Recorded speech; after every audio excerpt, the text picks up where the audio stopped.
June 12వ తేదీతో ఆంధ్రప్రదేశ్లో NDA కూటమి పాలనకు సంవత్సరం పూర్తయింది.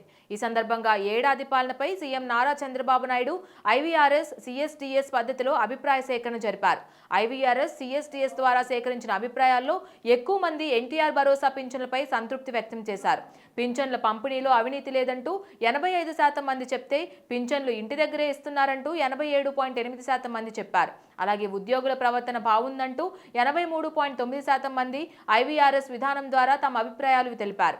సీఎస్డీఎస్ ఫీల్డ్ సర్వేలో పింఛన్ల పంపిణీ కార్యక్రమంలో అవినీతి లేదంటూ 93.9%, ఇంటి దగ్గరే ఇస్తున్నారంటూ 93.3%, ఉద్యోగుల ప్రవర్తన బాగుందంటూ 73.3% మంది, పర్వాలేదంటూ 23.1% మంది చెప్పారు.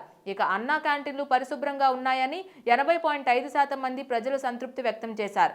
అన్నా క్యాంటీన్లో ఆహారం నాణ్యత బాగుందంటూ 79.3%, సమయపాలన పాటిస్తున్నారంటూ 80.8% మంది తమ అభిప్రాయాలు తెలియజేశారు.